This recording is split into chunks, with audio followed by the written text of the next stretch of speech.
नमस्ते, मी अश्विनी. साई समय सिस्टर चॅनलमध्ये आपलं सर्वांचं खूप खूप स्वागत आहे. तर बाजरी खोडायची होती, फक्त आणलं होतं मी विळा मळ्याला येताना. तर खुरपं आणलंच नव्हतं, तर म्हटलं थोडी बाजरी खुडायची राहिले तर बायका खुडायला लागलेत. तर आमच्या इथं शेजारची आत्या आहेत ना, तर त्यांच्याकडनं मी घेतलं खुरपं. कारण की विळ्यानं अजिबात आपलं खुरपायला येत नाही, फक्त कापायलाच येतं आहे. तर इथं बघा म्हणजे दिराची इथं जाता जाता लक्ष गेलं. तुतीला दुसरं रासबेरी पण म्हणतात बघा. तर ह्यांनी शेळ्यांसाठी केलेलं आहे, पण खायला खूप छान लागतं आणि सगळं पिकलं गेलेलं आहे. तर मला पण मोह आवरलं नाही. म्हटलं कामाला लागायच्या अगोदर ना आपलं हे तुती म्हणजे रासबेरी खावावं. तर खूप छान असं हे पिकलं आहे बघा. तर तुम्हाला दाखवते आणि खूप छान लागतं हे रासबेरी. अरे बा सो पिकले. सईपरी जर असते ना तर बघू जाताना मला थोडासा वेळ मिळाला ना तर मी हे रासबेरी सईपरला मी घेऊन जाणार आहे. कच्चा असल्यावर असं दिसते हो का, सीताफळाचं घड असतं का नाही सेम तसं. तर हे आता आहे कच्चं आणि हे पिकलेलं आहे. तर प्युअर पिकलेलं दाखवते. हे बघा किती लागले. मस्त. हे प्युअर पिकलेलं अगदी गोड आणि हे थोडंसं आंबट आहे लाल. माझं चुकलं सांगायला. एक नंबर. किती गोड लागते हे. आणि हे जे आहे ना चॉकलेटी काळं काळं, मला वाटलं काळं कच्चं आहे आणि लाल असलेलं पिकलेलं आहे, पण चुकीचं आहे. हे जे काळं आहे ना ते पिकलेलं अगदी गोड सेम द्राक्षासारखं. तर थोडं खाऊन मग लागते कामाला. हे बघा खूप पिकलेत. तर मी तर ना भरपूर खाते पिकलेले काढून. मोह आवरे ना इतकं गोड असं हे रासबेरी लागतं. आणि जे झाडं बघा असे आहेत, तर प्रत्येक झाडाला बरेच असे पिकले. द्राक्षाचं घडच म्हणावं लागेल ह्याला. हे बघा खूप गोड. हे बघा.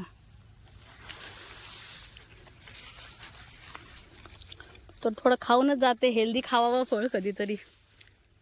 आणले पाणी. चला इथली कणस मोठी आहे ती का आहे ती का. ते समाधी बसली जरा बारकी बसली ती नाही. उरकलं ऊन बी आहे जरा. ऊन आहे. मी काय म्हणते पाऊस येईल काय. आपल्या हाताच नाही मका मोडायला. हा उद्यापासून मोडूया. हे बघा आपले राहिलेले एवढे मिरच्या खुरपायचे आहेत. तर हे सगळं खुरपून घेते आणि तिकडं बाजरी उरकत आले. म्हटलं बाजरी ते बायका उरकून घेतील जेणेकरून आणखी भरपूर असं वेळ आहे आणि आज बाजरी करूनच घ्यायची आहे. तर आपलं म्हटलं चला राहिलेल्या आपल्या मिरच्या उरकून घ्यावं. तर मिरची बघा आपली किती मोठी मिरची आहे. तर मिक्स मिरची आहे, थोडीशी बेडगी पण आहे ह्याच्यामध्ये. तर चला उरकून घेऊ. तर ह्यांचं काम चालू आहे कणसावर कणसं टाकायचं.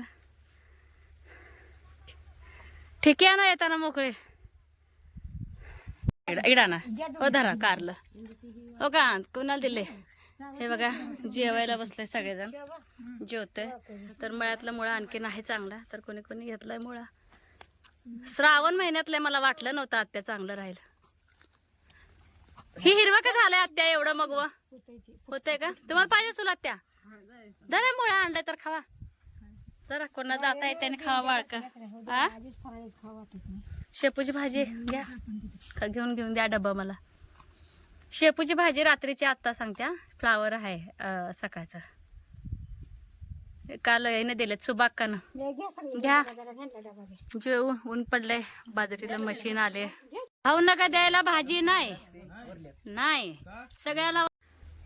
आता करायची रास होय. ती कशाला ती किती एवढं द्या बाय तिकडं. इकडं येते इकडं किती आणल्यात पाट्या. जेवण झाली. ऊन तर इतकं ना उन्हाळ्याच्या वरचं ऊन आहे. तर हे बघा मिरची असं खुरपून काढले.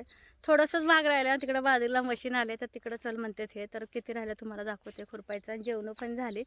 तर इतकंसंच राहिलं खुरपायचं. तर ह्यांनी लागलेत मागं. तर 2 बाया इकडे घेतला आम्ही. इकडं बाजरी खुडायचं चाललंय. ह्याने तिकडं खुडलेले बाजरी आणायला लागले ती. आता बघू आता एवढं पटपट होते का बघते मला, नाहीतर जाऊन टाकते. इकडे येणार आहे इथं थांबणार आहे. नाही या लागतंय नाही काय गरज नाही. तिथं आहे बाया तुझं काढून इथं ती खोडाला बाया तिथं बघ फक्त. त्यांची सांगी झालं का किती राहिले हां आज ना एकदाच आपलं बाजरीचं खळ चालू आहे बरं का. तर बऱ्याच ठिकाणी बरेच वेगवेगळी पद्धत आहे, जसं की बघा मळणी करायची, काढणी करायची. तर काही ताई ना असं कमेंट केलेलं होते की पूर्ण असं आपण जसं ज्वारी काढतो सेम त्या प्रकारे काढायचं, परत नंतर ना ज्वारीसारखं मोडून घ्यायचं. पण आमच्या इथल्या बायकांना ना एकदम वरूनच खोडायची त्यांना म्हणजे सवय आहे आणि असंच आवडते म्हणते त्या. तर त्यांच्या पद्धतीनं मलाच माहिती नाही, कारण की आपण केलं होतं पहिल्यांदा बाजरी. तर हा अनुभव चांगलाच आहे आणि जेवढं कष्ट केलं होतं त्याचं फळ मिळालं आहे म्हणायला काय हरकत नाही. तर खळं करताना ना किती जरी माणसं असले तर कमीच पडते बरं का. हे बघा दाणे पण अगदी टपोरे, कारण की ह्या वर्षी पाऊस पण भरपूर होता आणि वेळेवर पाऊस पडला. इतकंच की थोडं खुरपायला भरपूर असा त्रास झालाय, पण काही हरकत नाही. पण बाजरी केल्यासारखी बाजरी आपल्याला भरपूर झाली आहे. तर 24 पोती आपली बाजरी झालेली आहे आणि विशेष म्हणजे पट्टा पद्धत. तर बायका कमी पडत होत्या, त्यामुळे ना मी पण आपलं कणस घालू लागत होते. कारण की बघा मगाशी म्हणल्याप्रमाणे जितकं म्हणजे माणसं असते तितकं मळणी करायला बरंच पडतं. तर हे बघा नवीन पद्धतीचं हे मशीन आहे. तर हे बघा अशा पद्धतीनं मळणी होतं. आणि इकडं यांचं तसंच ना कणसाचं ठिका आणायचं चालू आहे, कारण की बघा अजून 2 वळ्या राहिल्या होत्या. तर 2 बायका तिकडं आम्ही लावलेलं आणि बाकीचे माझ्या सकट 4 बायका आम्ही इथे आलेलो. तर ऊन तर इतकं होतं ना भयंकर ऊन होतं. मला तर ना मे महिन्यापेक्षा सुद्धा जास्त खूप लांब असं ते रान होतं बाजरीचं आणि केले एका ठिकाणी. हे बघा तर पोती जसं भरेल तसं मला तर खरंच खूप आनंद होत होता बरं का. तर हे बघा आता एवढे ठिके भरलेले आहेत. तर आणखीन थोडंसं असं राहिलेलं होतं. काय चाललंय रे तुमचं? अरे ओरिजिनल मासा आणली काय? आणि त्यातले मासे कुठे गेले? ती फेकू नको इकडे ते. हे बघा दसऱ्याची साफसफाई चालू होती तेव्हा महालक्ष्मीचं खेळणं काढलं साई ना. मला माहीत सुद्धा नाही याचं काय कारभार चाललंय. मळ्यातनं आल्याला मी जरा पडली होती, म्हटलं आवाज कोणाचा आलाय. तर हा स्वराज आलाय वय. तू पकडलास काय? घरात ना आलास काय तू मग घेऊन? भारी मैत्री आहे की तुमची. तर हा माझा दिराचा पण मुलगा आहे, प्लस साईचा फ्रेंड आहे साईपरीचा. तर खरे मासे हो रे. ह्याला काय खायला घालायचं का मग? एवढी बारकी का पकडलं बघू. अरे बापरे, कोणी पकडले रे? हे बा मास काय पोरं करामती आहे ते. नदीला पाणी आले भरपूर, सहज पकडते ती. कशात पकडलास? अरे नदीत ना कसं घेतला वाड्यात ना? कापड घेऊन जायचे. कसलं साधं कसलं. एवढे मासे येते का आपल्या वाड्यात? होय का सोनू? काय माहिती. हिला आयतं मिळालंय. रे मेला बघू वर उचल.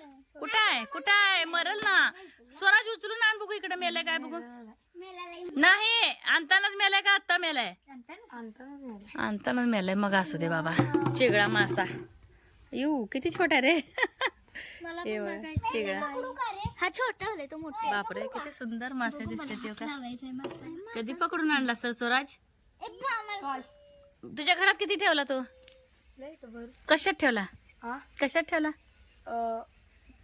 तेलाच्या भांड्यात. आणि ते काय झालं नाही ना त्या अजूनपर्यंत? मग ह्याला काय खाऊ घालायचं कोणाला तर विचारायचं नाही? त्याला कणिक टाकली तरी चालते. आपली गव्हाची? तर स्वराज म्हणते गव्हाची कणिक टाकायची. एक मोठा आहे का रे मासा? एक सगळ्यात मोठा आहे. अयो किती सुंदर आहे रे ते. 2 मोठे आहेत. हे बघा असं बघूया आपण. काय पोरं. लकीला भूक लागले रे. ए लकीला चपाती दूध आणू का परी घालतेस काय? छान बघा किती सुंदर. काय बाई पोर काय काय काय काय काय हा. ए काय करला लकी? आणि लकीला 2 बॉल दिले बघा साईपरनं खेळण्यासाठी. तिथं त्याला बांधाय झाडाखाली. आणि आज वातावरण ढगाळ आहे, काय सांगता येत नाही पावसाचं. पण आपली बाजरी झाली त्यामुळे काय टेन्शन नाही. तू टाकलं होतस काय कणी टाकलं होतं काय? टाकू आपण बी. ए नको हात घालून मरल आता. एक मेलाय ना ऑलरेडी. त्याला हात लाव. काय कालवा चाललाय म्हणा लागले मी. हा मासा आणलाय. ते कोणाला बोलायला लागले ते गुलू गुलू एवढं. हा किती पोरगी सोय केली बघा आई. काढल्या काढल्या ताजं मासं घातले त्यात. तोपर्यंत गव्हाची कणिक घालायची म्हणतोय. गव्हाचं पीठ घालायचं म्हणतोय. पीठ घालतो का गोळ्या करून घालतो कणिक मळलेलं? असं पण टाकायचं. पीठ टाका नाही तर कणिक टाका. तू किती दिवस अंदाज सांग मासे मला जिवंत आहेत का सगळे? होय. खरं मग आपण बी तसंच करू. किती छान आहे बघा. भाकरीच तुकडे चालते आहे. हा आणि आमच्या आईने बघा मी मळ्यात नाही येईपर्यंत हा साफसफाईतल्या पोर्शन मधलं मी हे सगळं साफसफाई करून गेलेली. हे सगळं क्लिअर करून गेलेले मळ्याला जायच्या अगोदर. शूट नाही केला तरी पण एक गोष्टी जाऊन बसली बघा. त्याला काढावं लागेल कारण की तिकडचे पण येतात ना त्यांची साफसफाई व्हायची. आणि आईने क्लिअर केला कट्टा स्वच्छ असा धुतला. ते पेंट आहे जात नाही. आईने काम हलकं केलंय माझं. बोरचं पाईप आणला होता वाटतं इथंच आहे. परत मी काढून घेते पाईप. हे सगळं काय आहे मगात आहे त्यांचं मग आहे. स्वराजचं मग आहे. मग कुणाचं आहे? मग कुणाचं आहे? आपण केव्हा मग आणलं विकत? हे होय आहे आपलं मग आहे. स्वराज तू कशात आणला? मग कुणाचा आहे? बाबाने कुठं आणला? मला माहित नसते बाई आई. मग आपलं कुठं आहे? ह्यांना विचारला पाहिजे. नवीन आयो नवीन आणलं वाटतं ग. मला काय माहित नाही बाई. मी म्हणते समृद्धीच आणलंय की काय काय आणलंय आई? किती 50 रुपयाचा मग ह्यांनी आणलाय. आम्हाला माहित सुद्धा नाही. मग मी म्हणते स्वराज मग घेऊन कसं काय आलं? एवढं मी स्वच्छ केलंय आणि इथं येऊन बसले बघा. तर दिसली का गोष्टी? आता हे गोष्टीचं पोस्टमॉर्टम करून टाकते आधी. इतकं साफसफाई केले आपण आणि येऊन बसला इथं मेला. इथं हे खाते का बघ मासा. अरे त्याला वास आहे ना काय. उचल ना काय होत नाही परी. उचल त्याला. माशाला उचल. लकीला नको. मनू खात नाही आपले मटन नॉनव्हेज काय खात नाही मनू. त्याला आवडत नाही नॉनव्हेज. बरं झालं व्हेज आहे. व्हेज आहे हे लकी. तसं करतो ब्राह्मण. होय स्वराज आजी काय म्हणते रे? मनू पण खात नाही मटन. आमची मनू मटन अंडी खात नाही काहीच. आपल्या लकीला पण तशी सवय. बरं झालं ब्राह्मण. तसं कसं कळते सोनू आपल्याला? रवा आणलाय तू वाटतं. घाल खाते. गव्हापासून बनवलेलं आहे. खाते काय काय? खाते की आई? नाही तोंडापाशी घेते. नको सोनू पाणी घालून होते. किती भारी आणलंय बघा की.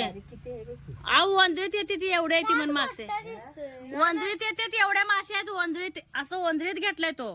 पिल्ली झालेली आणले बघा पिल्ली झालेले आणल्या. सायकल धुवायला गेला होता आणि तिथेच बाटली सापडली. तिथनच बाटलीत घालून आणलाय. एवढ्या बाटलीच्या ह्याच्या तोंडात कधी घातला? कसं घातला रे एवढ्या बाटलीत? अयो खाते का? मग दाखव बघू.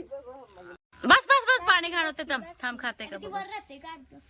बस सोनू पाणी घाण होतं. एवढं संपल्यावरच घालायचं. काढायचं. मला वाटत नाही खाताय.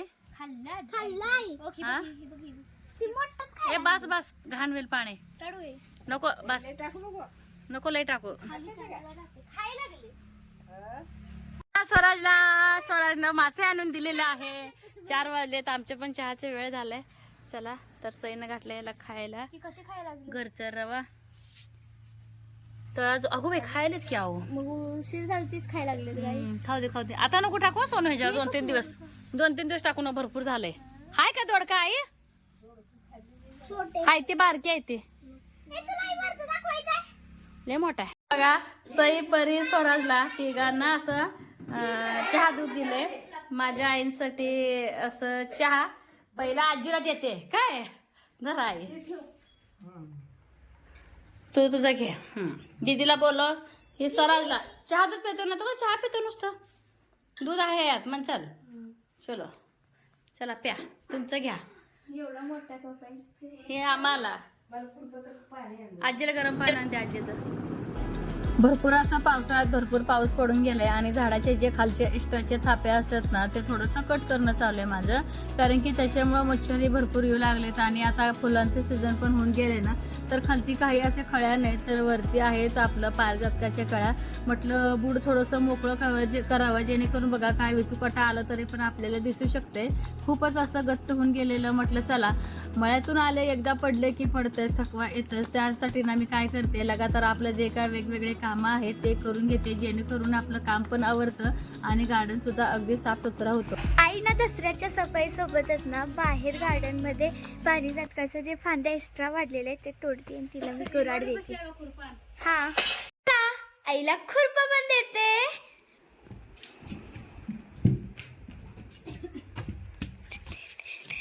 आई गवत बी लय झाले ते आता मळ्यात बी तसंच इथं पण तसंच. तर हे बघा आपल्या अंगणात सगळे तुळस आले, तर ह्यातलं काय काढावं आणि काय करावं हेच कळेना मला. हे मंजू तर बघा किती छान असे भरले, तर तुळशीमुळे साप पण येत नाहीत, मच्छर पण येत नाहीत, पण काहीच कळेना. गवता सगळं तुळस आले, अक्षरशः बघा रस्ता बंद झालाय तुळशीनं. पायऱ्या सुद्धा सोडला नाही, फुलदाण्यापर्यंत सगळं तुळस आहे. इकडे सगळं तुळस. आणखीन फुलांचा बहर आहे. भरपूर असे कळ्यात. संध्याकाळचे 5:30 पावणे 6 वाजत आलेत. तर बघू गवत तर काढून घ्यावं म्हणते सगळं. भरपूर असं तर इथली जर साफसफाई करून घेते. थोडं जागा मोकळी केली की नाही मच्छर पण कमी होतात. तर बऱ्यापैकी असं काढून घेतले. खुरपताना किती मोठी गोम मला चावली असती. खूप मोठी अशी गोम आहे बघा, अर्धी झाली ही. तर असं असतं बघा. त्यामुळं मी इथलं सुपारीचं झाडच काढून टाकलं फुलाचं, कारण की खूप असं गचपण होऊ लागलं. तर एकच थापा बघा किती मोठा आहे हे बघा. तर नकोच, पोरं खेळतात आणि येतूनच वरती येतो ना तर खूप असं धोका आहे. तर थोडीशी असं इथलं कमी केली मी गचपण. हे बघा थोडंसं बरं वाटतंय आता. तर हे सगळे एका कापडात नेऊन टाकून येणार आणि ह्याला थोडीशी वाळवी लागली होती कुऱ्हाडीने, ते सुद्धा काढून घेतले. आणि चला तर हे सगळं मला काढून घ्यायचं आहे. काढून घेऊन रात्र व्हायच्या अगोदर ना मला टाकून यायचं आहे. तर बघा हातात गोम चावता हे दुसऱ्यांदा मला वाचले, त्यामुळे ते झाडच काढून टाकलं. काय होतंय गारव्याला काय येऊन बसेल काय सांगता येत नाही. भरपूर असं पसरलंय. तुम्ही म्हणाल ताईनं सुपारीचं काय रोप असं उपसलं, काही टेन्शन नाही. आपल्याकडे भरपूर असे ना रोपं उगवले आहेत सुपारीचे. तर मार्गशीर्ष महिन्यात लागतं म्हणून मी ठेवते. इथे आहे जिथं आपली कनिंग आहे ना तिथं सुद्धा आहे. त्यामुळे मी म्हटलं जे आपलं आता इथून मेन जायचा रस्ता आहे आणि नकोच मुलं पण आपण पण दार आहे एकदम, काय आता आलं गेलं काही कळत नाही. समोर असं शेत आहे ना आपल्या घरासमोर, त्यामुळं आपल्या सेफ्टीसाठी. आणि हे बघा 6 वाजत आलेत, आणखीन हे काही घरी आलेच नाहीत. तर बाजरीची जुळवाजुळव करले, जसं की बघा पोतं वगैरे शिवायचं आहे. सगळं शिवून झालं आहे, पण जी मोठी गाडी आता जाईल म्हणजे टेम्पो ट्रक काय घेऊन जायचं ते त्यांना, पण येताना तिथून यायला येत नाही, कारण की आपलं वड्याचं जे पाणी आहे ना भरपूर वाढले. तुम्हाला बऱ्याच वेळा दाखवले आणि ते रस्ता फुटून पाणी चाललंय. तर एकदम जर तिथं जर गाडी अडकली तर हे एक टेन्शन आहे. बघू काहीतरी ह्यांनी सोय करतील. तर आणखीन तर हे आले नाहीत. भरपूर असं दिवसभर दमलेत. मीच दमले होते भरपूर अशी. घरी आल्यावर अर्धा तास रेस्ट घेतलं. सकाळी ताक केलं होता, घरी आल्या लस्सी करून पेली आणि थोडंसं मला बरं वाटलं बरं का. मच्छर भरपूर चावतात बाहेर. चला संध्याकाळ व्हायच्या अगोदर पूर्ण साफसफाई करून घेते. तर बाजरी किती झाली ते सांगते. बाजरी आपल्याला 25 पोती झाली. तर खूप छान अशी आपल्या बाजरीला उतारा आलेला आहे. कष्टाचं फळ मिळालं हे म्हणायला काही हरकत नाही. खूप असं कष्ट केलं. तुम्हाला तर माहिती होतात की कुसतुळी गवत किती होतं. तरी बाजरी छान आली आपली. तर इथेच आपल्या व्हिडिओचा एंड करणार आहे. कसा वाटला आजचा ब्लॉग हे मात्र नक्की कमेंट बॉक्समध्ये सांगायला अजिबात विसरू नका. चॅनेलवरती कोण नवीन आहे का लाईक शेअर सबस्क्राईब करायला अजिबात विसरू नका. जे कोणी ताई नवीन आहेत आपली शेती या चॅनेलवरती जाऊन यांना सुद्धा सबस्क्राईब करा. बाय.